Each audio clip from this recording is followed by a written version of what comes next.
You're listening to the Fan to Fan podcast, and today we're talking about John Carpenter's 1978 slasher film classic, Halloween.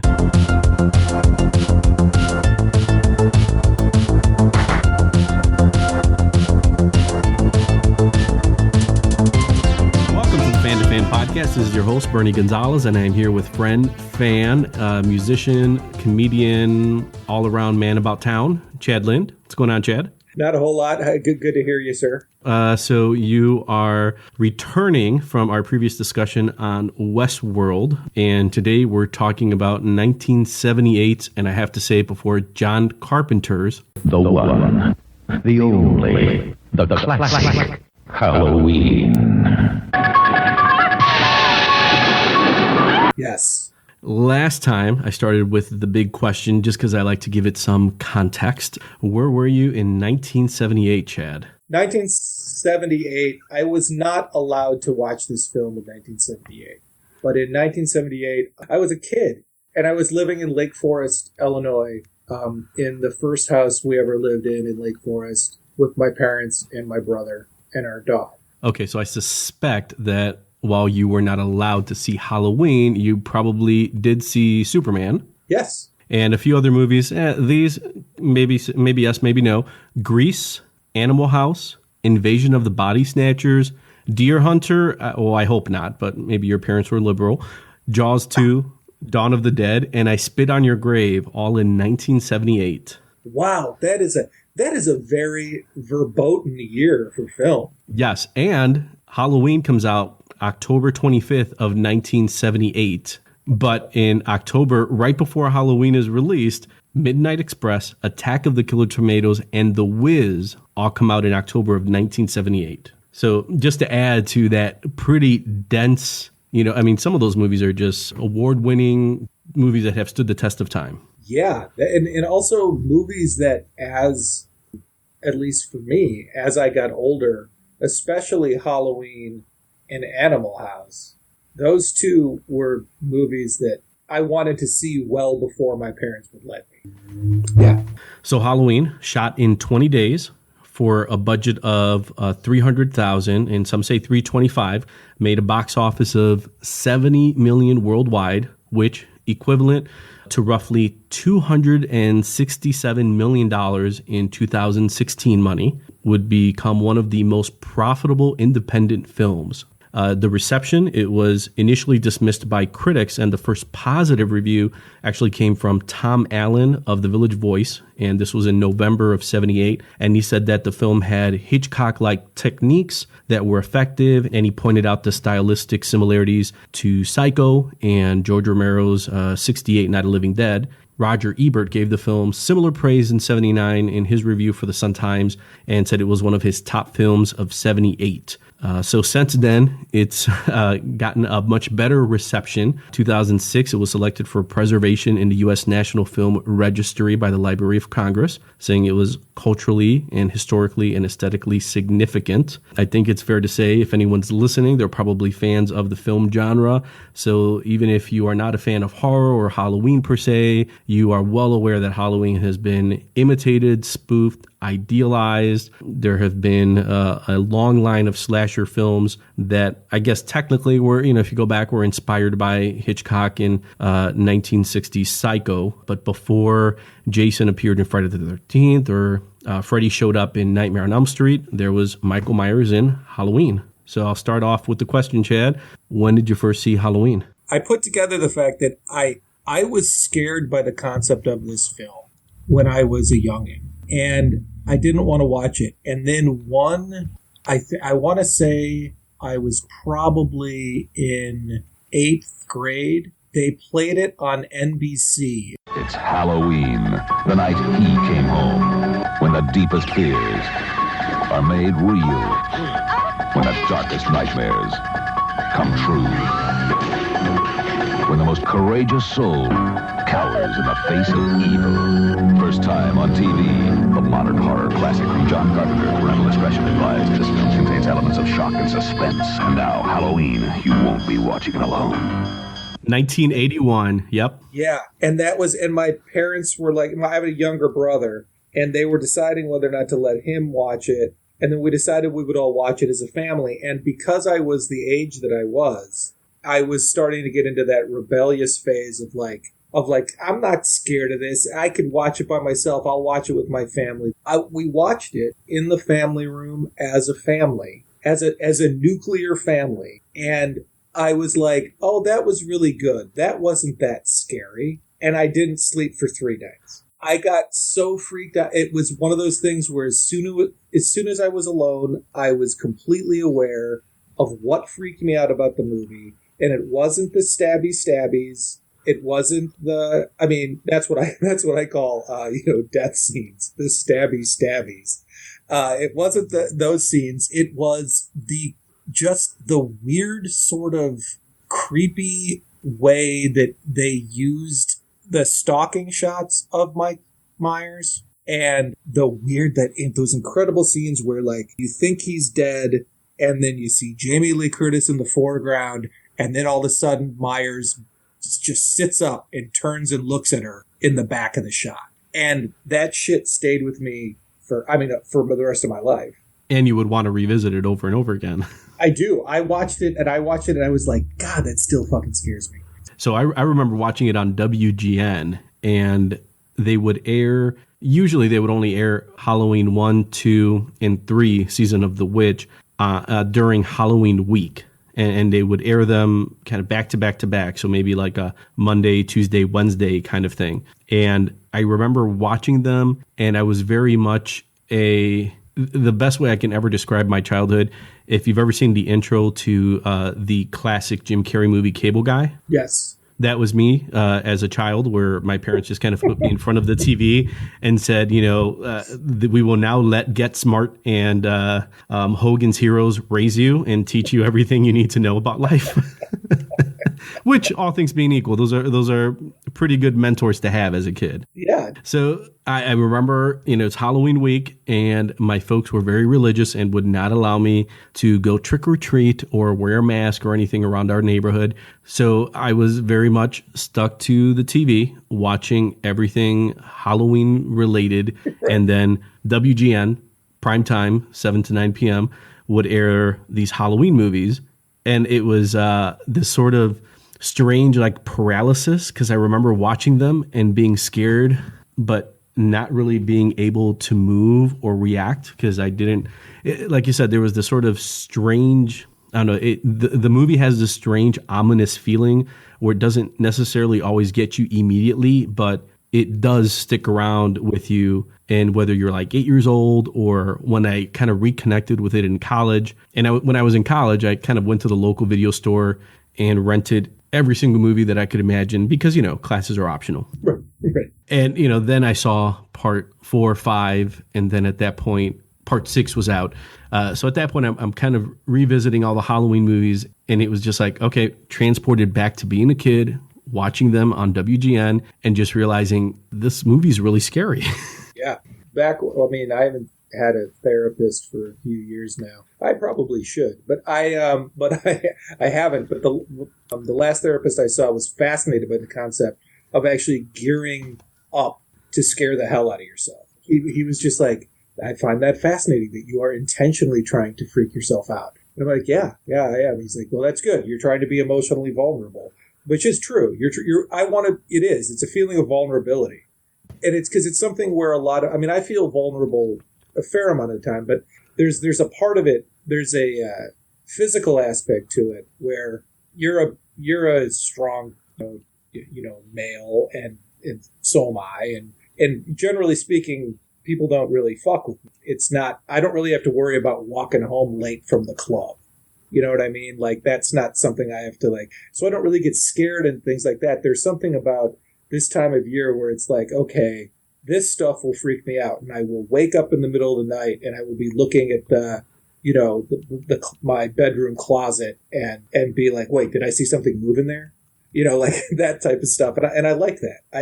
I welcome it. That goes back to a picture I saw online where they had a diagram of a stick figure laying on the bed, and then it's kind of like above the stick figure picture, there was like yes, and then the next shot adjacent to it was a picture of the stick figure, but the hand was just off the bed. And then above that, it said prime boogeyman get you position. So it was just kind of, but it reminded me, I'm like, I still have those moments too, where it's the, growing up and, I would watch something like Dracula. It gives you that feeling that, okay, if vampires did exist, if I somehow pull these covers above my throat, obviously the vampire would be so put off by the fact that they would have to move this piece of cloth away from my neck that they would just say, next house, I guess. Right. Well, he's done his part too. He did his due diligence. I guess I'll move on. Right. Or that the monster under your bed would just be like, oh, arm's not out. Guess I'll just go back to wherever I was. It's like, union rules say if the arm's not out, you can't rip it off. Right. That is the interesting thing about living in the Pacific Northwest, though. Monster unions. Monster unions. They're very well organized and they're very progressive. No, but it's that there is a certain thing about in Illinois, or at least, I lived in Chicago for a long time. I lived in what would be the suburbs right next to Chicago for a long time. And there are definitely, like, you can walk out there on like October 24th and there's like a real, like, cool tinge to the air. And if it's nighttime, it can feel kind of freaky. But other than another human being, generally speaking, there's not a whole lot that can hurt you there. The thing that's interesting about here is if you're out on the ocean during a fall evening, or if you're out for a walk in the mountains, there's shit that can kill you that has nothing to do with being human. So I like that too. Like there's like a certain thing where it's like, generally speaking, I'm not afraid of bears and they're usually very friendly, or mountain lions and stuff. But at night, that your imagination gets going, and you're on a secluded path and that there are wolves in the area and black bears, and who knows, maybe there's a grizzly and he's hungry and he needs to store up a little more fat before hibernating, and so your mind can really go to some pretty freaky places. It's cool. All right, so Chad, where do you want to get started with Halloween? And this is something kind of mentioned earlier. I am researching these things to some degree that I probably shouldn't, but for a classic like Halloween that everyone has seen, and it was a tough nut for me to crack because it's been analyzed and overanalyzed, and people have brought in a lot of meanings. But I think the one thing that I realized from it is that all those things are true, and some of them could be true depending on your perspective. But at least for me, the big thing about Halloween is more about what I brought to it and how it affected me, and instead of looking at it from a psychoanalytical sense, and some people talk about how it's a social critique on the immorality of youth and teenagers in the 70s and how they're preoccupied with sex and they don't notice Michael Myers as a killer. And there's all the dangers of suburbia and white flight from the dangers of the violent city into the gated suburban communities. I think all those things are in the movie. And if you really want to break it down, they're all there. But those weren't the things that resonated with me as a kid. And now rewatching it, it's just a certain feeling. Right. Yeah, that's very well said. I will say that when it comes to the kind of deeper meanings that people put on this movie, including like the concept that the Jamie Lee Curtis character is a virgin and she's the one who survives, and the more promiscuous women and men are the ones who get murdered. I would say that I don't buy those things.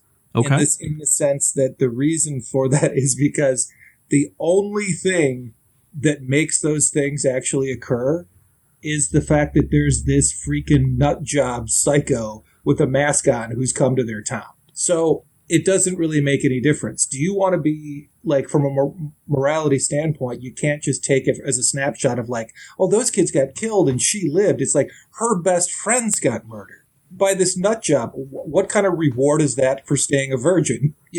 So it's not, I think that those are things that people can read into it, and great art deserves to be looked at in as many angles as possible. So I get it. That's totally cool. It is a maddeningly simple film. Yes. The asterisk that at least I'll put on there, we're not really going to be discussing the other films in the franchise, so we're not going to get into the convoluted mythology and motivations and all the things that they tried to address and tried to kind of flesh out in the other movies. It's like if you're just watching Halloween on its own. Yeah, and John, it's like John Carpenter said, they approached me about doing a sequel to Halloween, and we started to write it, and all I said was like, this story has already been told. And then he's like, now there's been 6 of these, and maybe there's going to be a 7th or whatever. And his exact quote was, and I just find that kind of sad. And and I can see his point from the standpoint that you don't want to go back and try to remake Exile on Main Street. Like, what's the point? Like, it's not, you don't go, something that worked. Why go back and try to redo it again? In the sense of why are so many sequels and so many different remakes and stuff. Chad and I will continue talking about John Carpenter's Halloween in just a few seconds, but in the meantime, if you are listening on iTunes, please take a moment to rate and review. Just search for the Fan to Fan podcast, go under reviews, enter a star rating, or write a review if you have a second or two, and click send. That's how easy it is. I will greatly appreciate it. Thanks. And now, on with the show. The story that I will start with this is that I wanted to watch this, the Halloween, on the Google Play, because I've given Google all of my information, and I care not. And I wanted to do it, but it's not available. You can't rent Halloween on the Google Play because it comes out October 1st in theaters. It's reissued every year to play in big chain theaters for the Halloween holiday, for the month before Halloween. So you can't buy it. So I had to go to the local video store, of which there is one here in Bellingham. It's called Film is Truth, and it's an awesome store. It's like a nerdy video store. And I walked in there, and the guy said, he was, hey, what's up? And I walked right to the movie, grabbed it, and he went back to, got the actual film, put it in the little case, gave it to me. And after I was done paying, he was like, I was going to tell you about this movie, but it seems like you probably already know what you're getting into. And I said, yeah, I do. I'm actually recording a podcast, a friend of mine. And so we started talking about the movie. And so that's my story. You can't rent it on Google Play. I think you can get it on Amazon Prime. Did they ask you at the end to be kind and rewind? No, they did not. That would have been great, though. No. So that was it. And then I watched the movie, and I really was really taken this time. And I understand what you're saying. I think maybe because I watch it every year, I was really prepared to kind of look at it as an artistic piece. And I was still surprised at how much there were scenes that I recognized how much they freaked me out. Like it was really cool to be like, I'm going to watch this as a critic. Oh, this still makes me piss myself.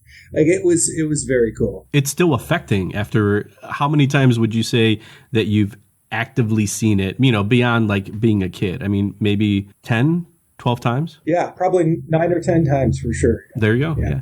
So I wanted to go back to the point you made because I had this in my notes that it's a fairly simple movie. It's simplicity, but it's not simple because I definitely don't want to downgrade the movie at all. But it's got a relatively lean, no fat plot, a fairly simple score. I mean, everything about it, the mask that he wears is simple. Every scene is necessary to keep the tension and the suspense building. And in some of the research I was doing, I found that the original script had the events take place over the space of several days, but the budget forced John Carpenter and the crew to change the script so everything happens on the same day. And then in one of the behind the scenes interviews that I was watching, and it was one of those inside story, Halloween kind of thing. Right. John Carpenter says, the line, necessity is the mother of invention. Yes. And how the simplicity of the movie, as I do podcast air quotes, came from that. The fact that the movie needed to take place on one day due to the budget.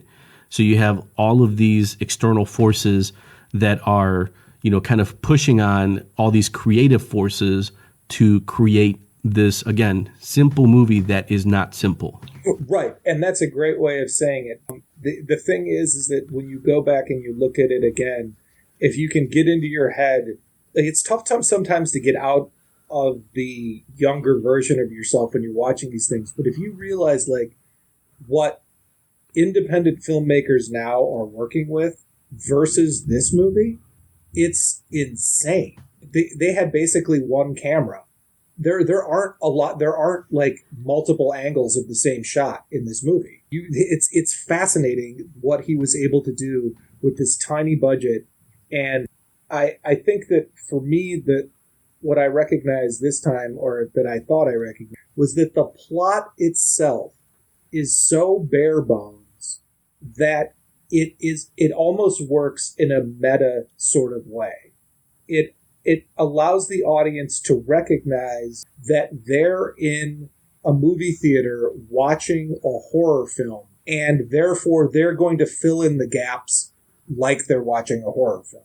And that is all that needs to happen. It's basically the plot is propelled by the audience expectations. It's really cool. I don't know if you were going to bring this up, but to illustrate the bare bones kind of plot concept, John Carpenter wanted Donald Pleasence's character, Loomis. Pardon me, I'm Loomis, Dr. Sam Loomis. He wanted him to have a wife and a family that he was calling. And Pleasance said no, that the story doesn't need it. And he was right. It doesn't. There is nothing else other than what happens. And it makes complete sense because that I didn't know as I was reading that Donald Pleasance as Dr. Sam Loomis has 18 minutes of screen time. Yeah, that's amazing. In the whole movie. So it makes perfect sense to think that there's no need to anchor him to a wife. You don't need to have that line where he's calling home and he says, kiss the kids on the forehead for me, and when you tuck them into bed or whatever it is, whatever line he's saying, to note the fact that maybe he has a family at home. It's like, no, there's something that comes across very, very distinctly with the Loomis character, that this is a character who's very much focused on Michael Myers, and it's his passion. It's his white whale. Right. If he's Ahab, Michael Myers is the white whale. Death has come to your little town, Sheriff. You can either ignore it or you can help me to stop it. Exactly. That's exactly right. That's very, very well said. I also had another question for you that I was thinking I was watching this. The rumor has it that John Carpenter first asked Peter Cushing to be the Loomis. Yeah, there are a few people. So I have a list of all the folks that were considered for the role. So Peter Cushing and Christopher Lee, which is terrific because it harkens back to the history of Hammer and what they were able to do with those films. And then you have Peter O'Toole, Walter Matthau, Kirk Douglas, Lloyd Bridges, Abe Vigoda, Chris Christopherson, David Carradine, Dennis Hopper, and Yul Brynner were all considered for the role of Sam Loomis. And you think for some of these, I think, going through and doing research on IMDb and anything that's been mentioned by Carpenter or the producers in any kind of interviews, I think to define, that those actors were considered, it would be no different than, if we were making a movie and, we wanted George Clooney to play, Chad Lynn. It's like, okay, now he's being considered for the role. So you wonder if it's just, talk amongst producers and a director saying these would be viable actors for this role. So who knows if those actors were actually contacted. But I did read how Christopher Lee did say that he was regretful that he had turned down the role. So at least to me, that makes me believe if he turned it down, that means they offered it. So some of these people, as outrageous as it seems, may have also been offered the role, may have declined, and then it's falling into the lap of Donald Pleasance, who at that point, I'd only ever recognized him from The Great Escape.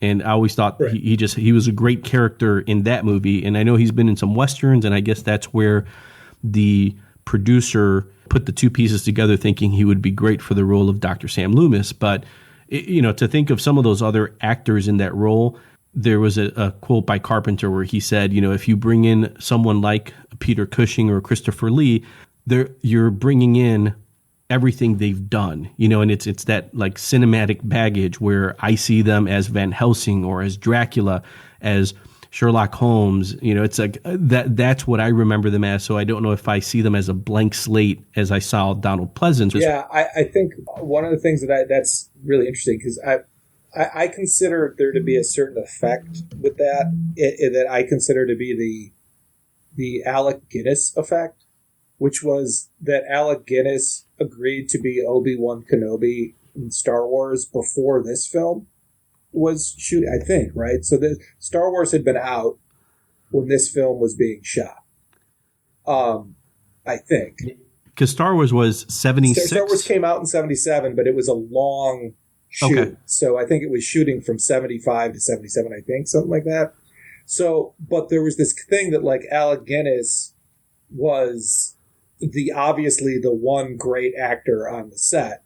And he did say some things before the movie was released about how he couldn't believe the dialogue that he was being given to read. It didn't, it wasn't something that he understood or thought was very good or something. And then he quashed that later, but he does say it in an interview. And I saw an interview with Donald Pleasence where he is basically saying the exact same thing about Carpenter's dialogue while they're like on the set, like while they're shooting it. And the thing that's so funny about that is that to me, that means that Donald Pleasence is aware of Alec Guinness's thing. And then he sees himself as sort of Alec Guinness as being this British actor but Alec Guinness was a legendary actor, so I just think it's kind of, and that kind of runs consistent from what I've heard about Pleasence's ego. I did play Blofeld in the James Bond film. Right. Exactly. So, but I think that's, there does seem to be this kind of like established British actor being in a movie that he wouldn't normally be in kind of vibe to it. So. He's to go back to our love of baseball. He's the veteran, the cagey veteran that you bring in, who's a catcher, who's maybe 1 or 2 years away from retirement on a team filled with a lot of youngsters, but with youngsters with a lot of talent. So at least he can give them some perspective about what it's like to be in the playoffs. I'm just guessing that's Donald Pleasence's role on the set. He's coming in, and you have all these young actors. And the ones that were interested in making acting a profession, as teenagers, are probably just sitting there, lapping up everything that he's doing, trying to figure out, okay, how is he approaching this role? There was the best story I heard of his was from Carpenter, and he was talking about how at the very end of the movie, when he is on the balcony and he has shot Michael Myers, and at this point, for anyone who thinks this is spoiler free, you're ridiculous. Sorry. But he shot Michael Myers, who he presumes now to at least be incapacitated. I'm going to guess from his perspective, he doesn't think he's dead, but he's now fallen from this second floor to the front lawn, and he looks out. And before they shoot that scene, Donald Pleasence goes to Carpenter and says, okay, how do you want me to play this? And I guess Carpenter's like, well, just do it the way you want. And then Pleasence replies, well, there's two ways I can do this. I can do the kind of like, oh, he's gone. Or I can do the second version, which is the, I knew that was going to happen. And just kind of, downshift a bit without the, kind of dramatic expression of surprise. Carpenter in the interview talks about how he realized that at that point, Donald Pleasence wasn't so much he wasn't necessarily trying to figure out how he was going to play it, but rather asking Carpenter as an actor and as a veteran, he was basically putting him in a corner to say, how is it that you want this movie to end? Because this is kind of like the end of this arc for this character. And if he knows, after all of these quotes talking about, I met him 15 years ago. I was told there was nothing left. No reason, no conscience, no understanding, and even the most rudimentary sense of life or death, of good or evil, right or wrong.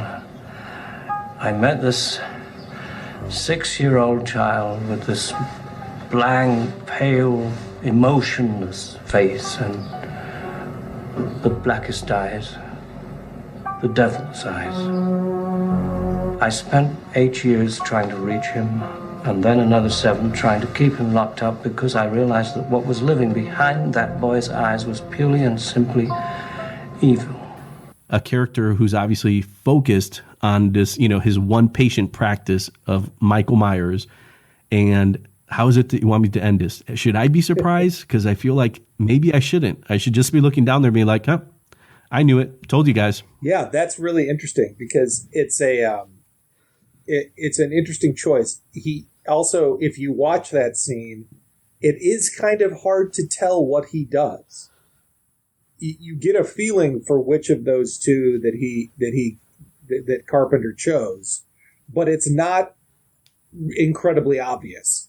It's not like he puts his hand over his mouth and goes like, "Oh my God!" Like it is nuanced, which is really interesting because a lot of, he is indispensable to the film, but everybody else in this movie is acting from the naturalistic form of reacting, like that type of acting school. They're young, Yes. They're in the moment, they're acting like they would, like they envision their character, and Pleasance is just hamming it up the whole time.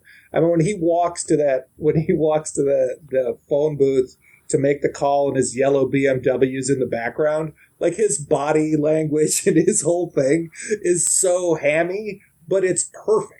Because this guy would be an eccentric. I don't want to see like a genuine, psychiatrist following Michael Myers. I want to see like a charismatic character, and so it was really interesting to see the difference between him and the other actors in that. So let's talk about some of the other actors here, because we've got Jamie Lee Curtis, who plays Laurie Strode.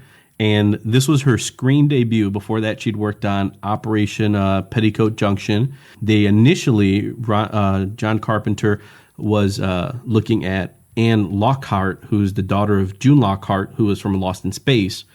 And she'd been in like The Fall Guy, Simon and Simon, Battlestar Galactica. But he goes with Jamie Lee Curtis, that has a bit of a horror pedigree because her mom is in Psycho. Right. Ladies and gentlemen, Janet Leigh. And her dad was the Boston Strangler. He was. I mean, in the movie, the Boston Strangler. Okay. He Tony Curtis. Slight distinction on the IMDb page. Yes. Yeah. Sorry about that. My bad. And then you've got, it really is just like you said, young actors playing young characters. PJ Souls plays Linda. Nancy Kyles plays Annie. Sheriff Brackett is played by Charles Cyphers. And then you have the younger version of Michael Myers and then the older version of Michael Myers when he's unmasked, who's played by Tony Moran. And then outside of a few actors who, kind of researching this, you find out that a number of different actors played the role of Michael Myers. But primarily it was Nick Castle, who is credited as "quote unquote" the Shape for the movie. But yeah, outside of Dr. Loomis is played by Donald Pleasance. Any notes on the rest of the cast that struck a chord with you? I enjoyed watching the difference in styles between, and you just said his name, I'm not going to remember the guy who played the sheriff. Charles Cyphers, Sheriff Lee Brackett. The difference between him and Pleasance in the few scenes that they have together where they kind of like powwow, for lack of a better term.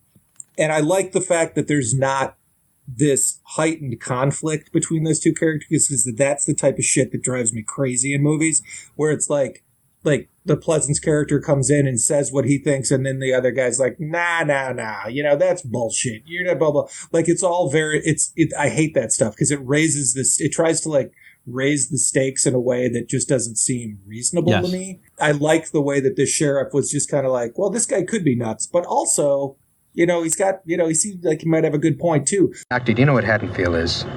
Families, children, all lined up in rows. Watching those two actors work together is really interesting because they clearly have really, really different styles.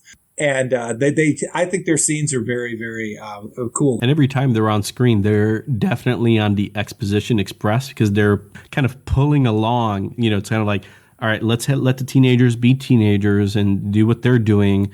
But we have to occasionally stop just so I can give some backstory to who this psycho killer is and what my relationship is to him and what the threat that he is to your small town of Haddonfield. It's kind of like, but to your point, luckily they didn't pump the brakes too much to create the sort of unnecessary artificial drama. And I think that goes, especially the great example is when Loomis is surprised and he thinks that Myers may be around the house and he pulls out the gun. And Brackett just has that small exchange where he kind of does first the knowing glance of, oh, you have a gun. And before Loomis even lets the sheriff get a word out, he's like, oh, by the way, it's registered. I have a license for this. Right. Obviously every, clinician carries a firearm with them. That's what we do as psychologists. It's completely normal. Don't look at me that way.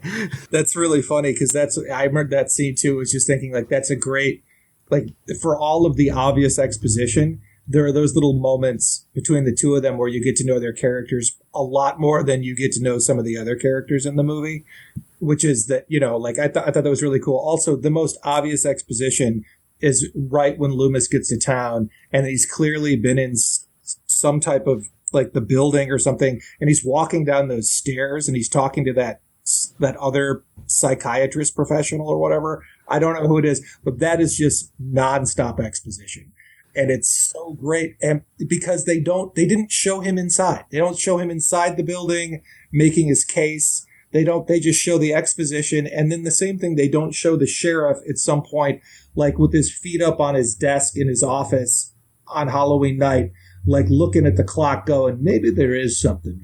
Like there's none of that. It's just all focused on this very bare bones situation, which is absolutely terrifying. Yes. So the one thing that watching the movie for the podcast, I was aware of it, but I think I was more aware of it watching it, just like you said, more, kind of with my critic antennas up, is the fact that the movie is not bloody. Right. But we remember it to be bloodier than it actually is. I think there's something to say to that. And I was trying to figure out, I'm like, okay, well, what movies came out before that? And the only really big examples that I could think of, one which Carpenter mentions explicitly, and that was Black Christmas in 1974. And I've never seen it, but I was going to ask if you have. Yeah. Okay, so is that movie fairly gory, I guess, by comparison to Halloween? It is. I remember it being considerably gorier. And then the other example was Texas Chainsaw Massacre, and ironically enough, it was just last year that I saw it at a drive-in just outside of Chicago, which was kind of neat to see the original Texas Chainsaw Massacre in a theater, but let alone at a drive-in. It was perfect for that. But that comes out in 1974, 4 years before Halloween, and I remember when I saw it in a drive-in, and it was the same recollection I had watching Halloween now, that same thing. Outside of a few moments, Texas Chainsaw Massacre has very little on-screen gore, but we remember it to be bloodier than it actually is, which is just an interesting comment to make for these two movies that I'm sure as you're watching it, it's 1981 on NBC, that there were a number of other nuclear families that were saying, oh no, we can't watch this. This is too scary. Like let's watch Gremlins or something like that. That's a little palpable. That's much more palpable to watch as a family. That's a family rated horror movie, but not this. This is too much. Yeah, I think that I would go back and watch Black Christmas to see whether or not I'm envisioning it being gorier than it actually was. But I think it was gorier than this movie. I was struck by the scene where the one girl is in the car in the garage and Mike Myers comes from the back seat and he strangles her for a little while. And then it's clear that he does something to her throat, but it's like you can't tell if it's that he's supposed to have cut it or broken it, but you can't tell because there's no blood. She just kind of slumps forward with her eyes open, indicating that she's no longer living. But it's a scary scene, but it's not gory. There's very little to no gore at all in this movie. And doesn't that sound like the same arguments that critics and probably viewers are making 18 years before that watching Hitchcock's Psycho. Oh, she's obviously naked in that scene. Oh my God, there's so much blood. Well, one, she's not naked, and two, it's in black and white, so it's all in your head. It's what you brought to the film and what you think you saw, but it wasn't really there. The most violent thing, I think, in this movie is the opening kill, which is obviously similar to the Psycho shower scene, where the young Mike Myers stabs his sister. And then the other one, but the thing that's the other thing that's so great about the movie is that when the guy, the boyfriend, one of the boyfriends is killed, and he's stabbed so hard that he stays stuck to the wall. Yes. It's not gory, but the fact that Mike Myers then takes the chance and I guess it's a long shot to just kind of look at him like a curious dog. Yes. It's really interesting. I thought that it was just I those are things that I miss. You just assume that it's going to be then he disemboweled him. And it was just no, you don't see anything. No. Chad and I will continue talking about John Carpenter's Halloween in just a few seconds, but remember, you can find the Fan to Fan podcast at www.fanpodcast.com. Facebook, just search Fan to Fan Podcast. That's FAN, the number 2, FAN, or on Twitter at Fan to Fan Podcast. I'd love to hear from you, so reach out, send the message, and let me know what you think of the show. Thanks. And okay, so that brings up two big points, two thematic points that I wanted to bring up with you. So let's go back to that POV intro. And I have this under my Carpenter's technique. So you have the POV intro. So it's this introductory shot of young Michael Myers at age 6. And it took them 2 days to film that final POV intro, which they did at the very end of the shoot. And that's where a young Michael Myers murders his sister Judith. And this would have been in the film's time in 1963.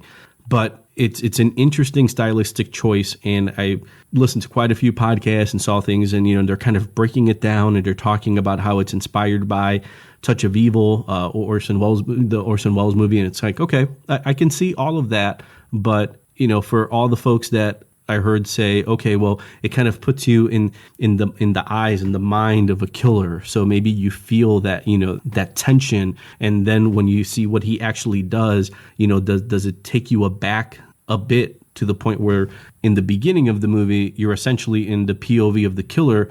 But then for the rest of the movie, you're in the POV of the victim. That is there some relationship that's created there. But I think that goes back to, if that's what you bring to the movie, great. I don't know if that's what Carpenter had intended. Either way, it's an interesting choice to make because you're seeing everything from the perspective of this kid. And again, even when he makes with the slashy, there's really not that much blood either. So it's really not that gory. Right. The thing that I noticed this time, which I had never noticed before, was that the beginning... You see the beginning of the movie strictly through Mike's eyes. And then when it comes away from his eyes, it's the shot of the perspective changes to the camera and the parents having been out of the car, and then him standing there dressed in his Halloween costume holding the bloody knife on the front lawn. That's because even once he gets outside, you see the parents' car pulling up, and that's still his point of view. The thing that I found interesting was for the longest period of time, thought that a lot of the other shots, once he comes back to Haddonfield, were from Myers' point of view, but they're not. They're from the first time you really see him in town is when the Jamie Lee Curtis character goes up to the door to knock on the old haunted house or whatever, and then you see his head come into the shot looking down the stairs from the inside of the house. So that's not from his point of view because you can see his head. Same with when he starts to follow the boy who falls on the pumpkin.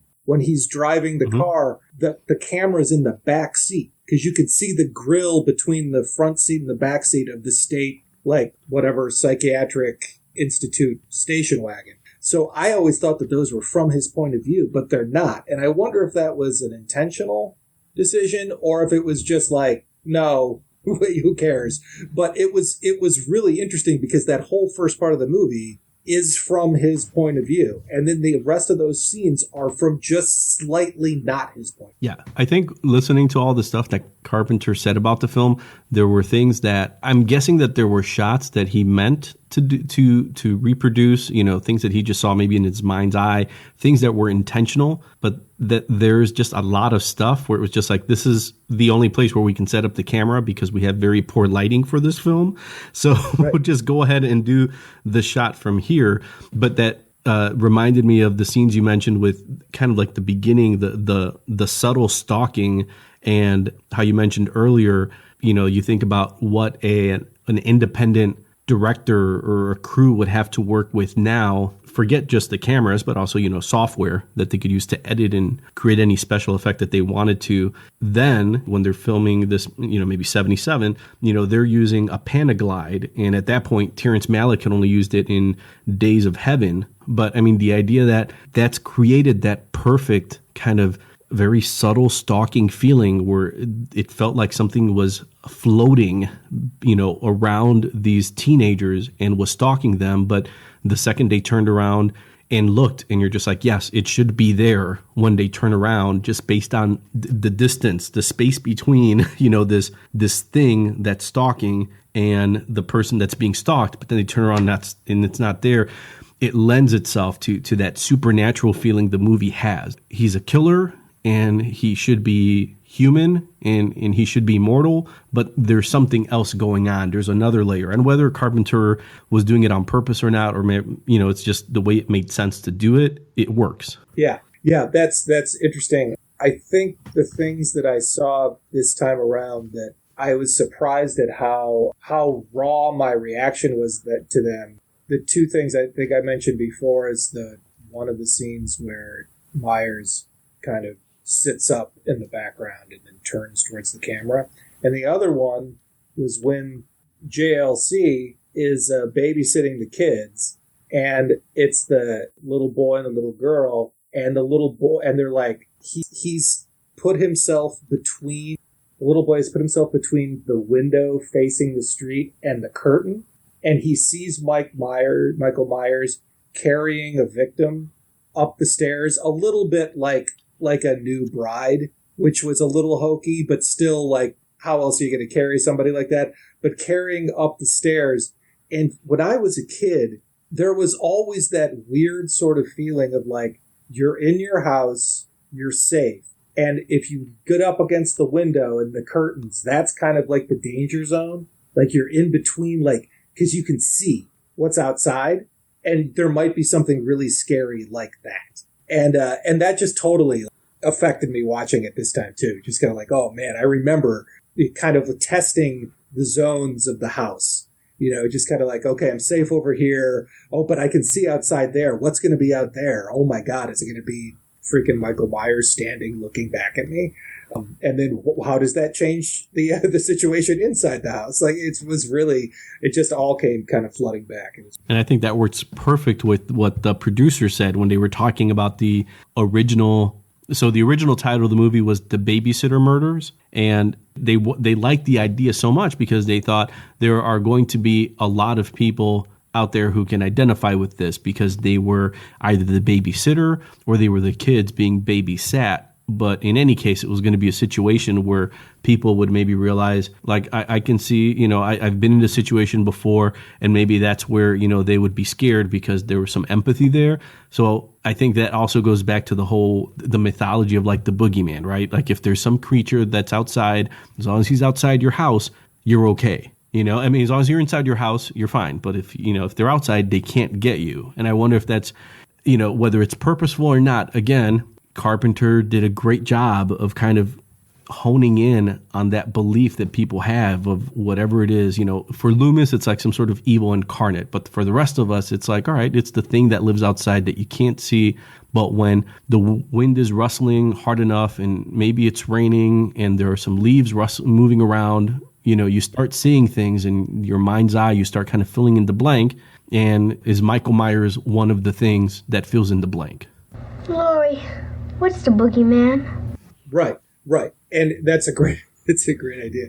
And we should at some point in time do a podcast comparing the political landscape and general sort of like feel of the country between 1978 when Halloween came out and then whatever the fuck year it was Home Alone came out.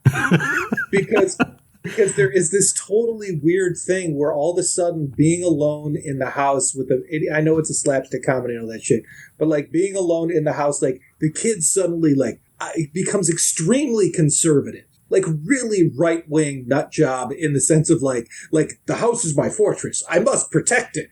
And that's not real. That's not what kids do. That's not like, no, kids go up to the behind the curtains and they look out and they get freaked out and then they wonder if the house. You hunker down. It becomes a bunker. It doesn't become like your playground.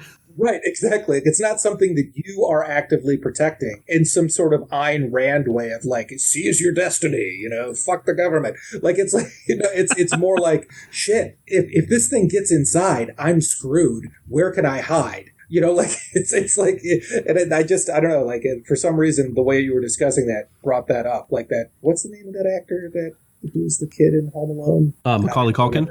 Macaulay Culkin, yeah. Just like the difference between him and every kid in the 70s in a horror film. So, you know, the other thing, too, is that I did read or see, what was it? Something about, to tie the two movies we've talked about together, where John Carpenter was explaining that the concept of Mike Myers being unkillable came directly from Westworld. Yes, and how he was inspired by Yul Brynner. So to think that you've got James Cameron, who's influenced by Westworld in creating Terminator.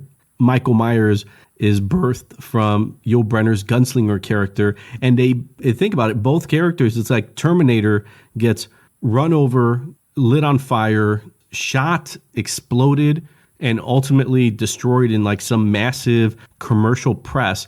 So he has all the, you know, resurrections that Yul Brynner's character has as the, you know, as the android gunslinger, just like Michael Myers does. So just like you were saying, oh, he's dead. Okay, it's all good. Oh shit, he's back. And it just doesn't happen once or twice, but it continues happening. When did people see that happen before? It's like the killer's done. And now we have this exposition, like at the end of Psycho, where we talk about and we explain the motives, but we don't get any of that in Halloween. It's just like, oh, not only is the killer not killed, he's disappeared. We don't really get any closure if you just look at it as a contained single movie and not as part of the franchise. Right. And it does make me, or at least it makes me think also, like how much more of a natural and certainly in this case, and in the case for a few more of his films, that John Carpenter is just such a much better director than Michael Crichton was. Because, yes. Like, you could not, like, Michael Crichton directed, I mean, and you brought up some stuff about what the studio wanted and certain things being cut and stuff. But my goodness, like that's like watching a movie with ADD compared to Halloween, which is just lasered in and focused on what it's trying to do. Well, at least in this one, Carpenter requested Final Cut and that his name would be on the film, which at the time was unprecedented. But he knew that was like the only way that people would remember him. And if you think about it now in a studio setting, that would never really happen. Right. Yeah.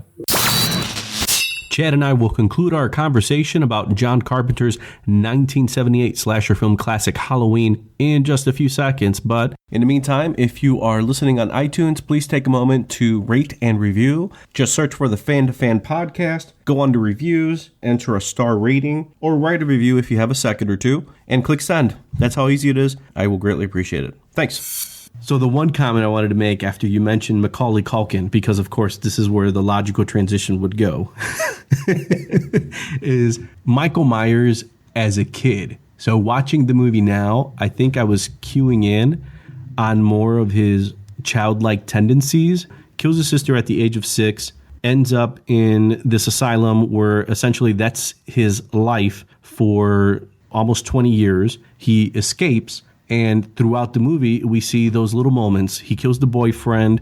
He's able to put him against the wall and keep him there. And he does the head tilt. And I just wonder, you know, if there's still kind of like a childlike wonder about him, where the part where he wears the ghost costume and he puts on the glasses. You know, yeah. He's still looking at these things from like a child's perspective. Again, not going back to saying that Carpenter did it on purpose, but you just wonder, is he still a kid inside all of that, whatever it is that's causing him to rage and go after JLC. By the way, I love that, by the way. But that triggered with me this time around watching it, thinking, there are a few childlike tendencies in there, but maybe again it's something that I'm bringing more on it. So do you see any of that? No, I had not thought of that. I think that's really good. That's very astute observation, sir, and not something that because I get caught up in the hearkening back to the concept that somehow it's some type of morality tale, because basically if it is, then what you're saying is that, Mike Myers is a godlike character who is smiting people who have had, premarital sex, because he's the one who's killing everybody. So if it's a morality tale, that makes him the decider. And that makes sense as a godlike figure, because it's not really until the second movie that you find out the motive and the fact that he's killing, he's trying to go after his sister, but that's never brought up in the first film. So really the only default answer you're left with is Loomis's explanation that he's just evil. So there's really no humanizing. There's no explanation of why he's doing it. It really is, he is evil incarnate, set loose on the streets of Haddonfield. So there's really no way to think, okay, he's just doing this because, like you said, he's almost like a force of nature more than than anything that's mortal. I get caught up thinking about that stuff because it's right up my alley when it comes to where my brain goes. But what you were talking about him exhibiting certain kind of youthful qualities while he's on this murderous rampage is really interesting. And I don't know if it was intentional, but you're right. The cocking of the head, looking at the body, and then the putting of the glasses on. It's not playful necessarily, but it is curious. Like, he's curious, and he's not like hamming it up as, with the glasses and the sheet on, just like, look at me, I'm a sexy ghost or whatever. Like, he's just stands there. Like, this is what we do, right? We're ghosts.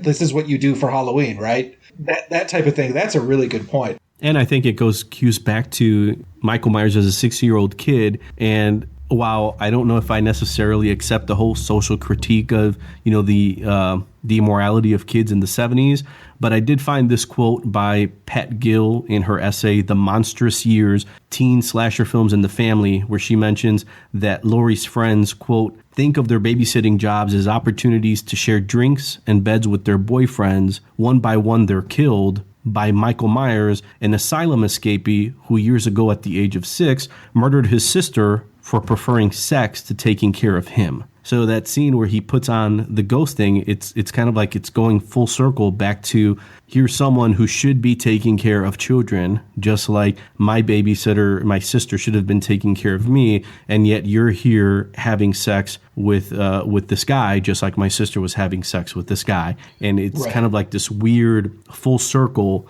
and that's probably the most humanizing, from a psychoanalytical thing, that'd be the only through line that you see, because outside of that, he's really just going on this rampage killing teenagers. Right. The problem with that theory is that if that was true, first of all, I don't think he knows that couple, the ghost sheet and that couple is that girl was supposed to be babysitting. I don't know if he knows that. And the other thing, too, is that if that were the case, then he wouldn't try to kill JLC, right? He would leave her alone. He wouldn't spend the last 15 minutes of the movie trying to kill the responsible virgin. Sure. He would go after all the, drinking, smoking kids versus the final girl who's the like you said, the virgin, the intelligent one who's the shy girl, the introvert, the damsel in distress. Right. The reason that she lives isn't because he decides to spare her.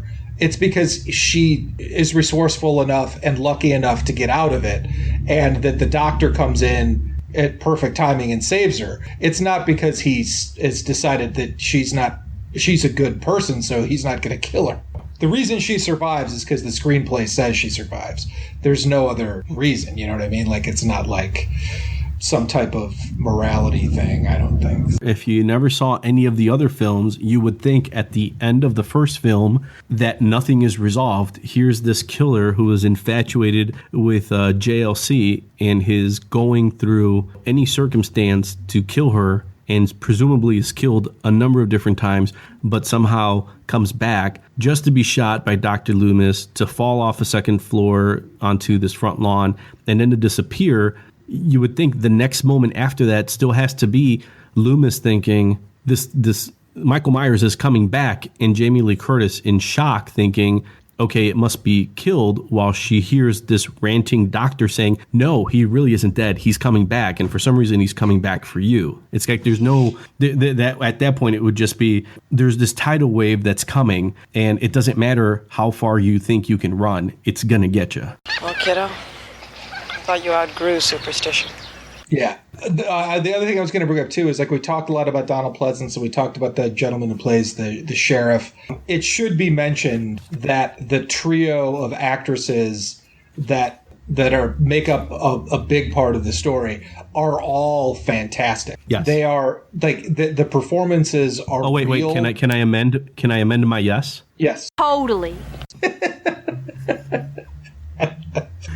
Yeah, that was the only time I thought that would make sense. That's very good. There's a lot of times in these movies where, from what I remember, what I watch during this time of year, where it's very easy to pick up false notes in performances, because in a lot of these movies, what they're being asked to do is somewhat incredulous.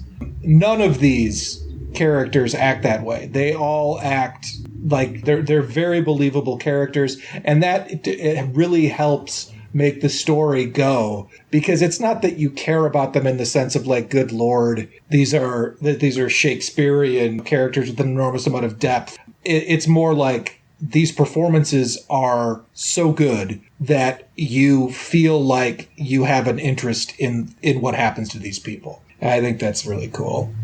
Maybe that's where the empathy kicks in, because watching some of the behind the scenes stuff, and they talked about how Carpenter kind of crafted the structure for the film, but he lets his, at the time, girlfriend and then producer of the film, Deborah Hill, write the scenes with the girls, the kind of teenage conversation, to have it sound authentic. And wow. I can only imagine, in 78, you're watching this. And that's a point I was going to bring up, too, because you've seen it quite a few times. I've seen it quite a few times. But it wasn't until about 2 years ago that I actually took my wife to see it for her first time. And we saw it in a theater. Wow. And it was incredibly interesting to see her reaction, because so she remembers hearing about Halloween and thinking, okay, this is a really scary movie. She doesn't gravitate towards horror or scary movies. She would prefer not to watch them. So when I tell her that Halloween is being re-released in theaters and that I'd like to see it, she begrudgingly agrees and says, well, I've never seen it, which of course to me is just more motivation to drag her to go see the movie, right? Yeah. Yes. We go to see it, and she has all of this kind of, like 40 plus years of, this is the scariest movie ever made. I'm going to be scared shitless. Dear God, what am I getting into? And as we're watching it, I couldn't help but occasionally look to see her expression. And it's like I never saw it get to that point where there was terror. I mean, there was obviously tension, there was suspense. But at the very end, I had to do that kind of touch base and be like, so what'd you think? And she's like, oh, that wasn't too bad. Watching Halloween now, there's this sweet spot where it is a classic. But if you have someone like my wife who's never seen it, she may think, okay, I have seen scarier films, or I've seen moments that are, much more horrifying than this. This doesn't scare me the way that I thought it would. Yeah, I'm the more that I look at these movies with Carpenter, he made some good movies after The Thing. I don't think there's any doubt about that. But I don't think they were ever as tight as Halloween and The Thing. And I really like it. And those are vastly different movies in the sense that obviously The Thing was a different version of a film that was actually you get to see a little bit in Halloween, the Howard Hawks movie. But just like he does such a good job with like more money, a bigger budget on that film, but it's still just bare bones. It's still just this bare bones story, and he tells it in grim, disturbing fashion. And I think that it would be tough to. I mean, Halloween and The Thing are two of the best movies of their genres.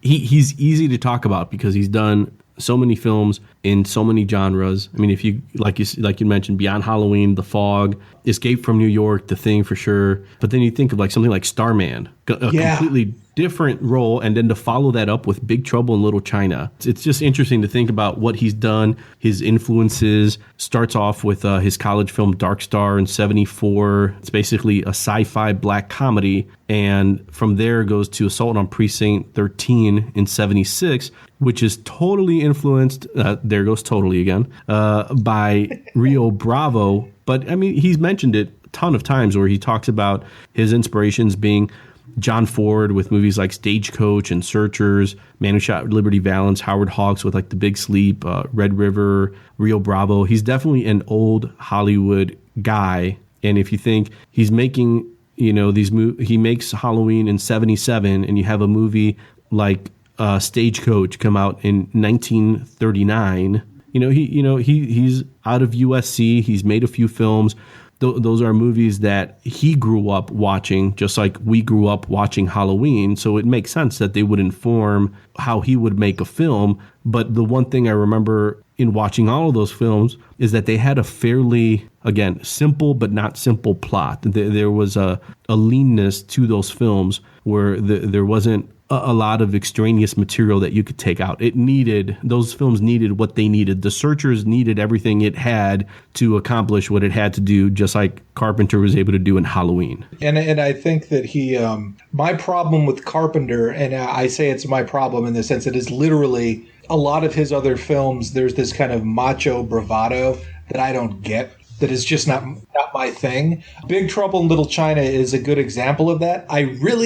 I know a lot of people who I respect, including you, who clearly really like that movie, but it is not my thing. I've probably seen it 4 or 5 times, but it's just not my thing. Like, I'm not entirely sure what it is about it. I really like Kurt Russell, but I think sometimes the way he acts in Carpenter movies turns me off a little bit. But that said, I'm fascinated by Carpenter right now more than I have been in a while, because with Halloween and The Thing, especially those two movies, and also kind of the ballsiness of The Fog, where he goes out of his comfort zone emotionally a little bit, it's interesting. He really kind of thinks of himself, I think, as the natural heir to the John Ford, somewhat Hitchcockian sort of thing. And as a filmmaker, I'm not a filmmaker, but viewing his filmmaking techniques, I just don't think that he's in the same league as those two guys. But I think the fact that he thinks that he is really makes his earlier films fascinating to watch. And he makes a good argument in those films for being the heir apparent to those directors. I don't know about his later stuff. I think there's probably some inconsistency there. I'm just not particularly familiar with it. Yeah, and even with a lot of those films, I think after I recently, just because I've been on a Carpenter kick like you, and I saw Memoirs of an Invisible Man. Oh, wow, and that's right. That is a tough movie to watch. And I think it's even tougher watching it knowing it was Carpenter who directed it, because you think of all the movies before that we've talked about, and then to see that, it feels very much like the studio movie that he has to do in order to do something else. Yeah. And then after that to do like In the Mouth of Madness, which I think is probably, I'm putting aside movies like Village of the Damned, Escape from LA, Ghost of Mars, and his last one, The Ward. So I think we'll have to talk about all of these other films in future episodes. What do you say? Most definitely. That's it for this episode. Tune in next time for more fan-to-fan conversations on the Fan to Fan podcast. Thanks for listening. Sleep tight, kids.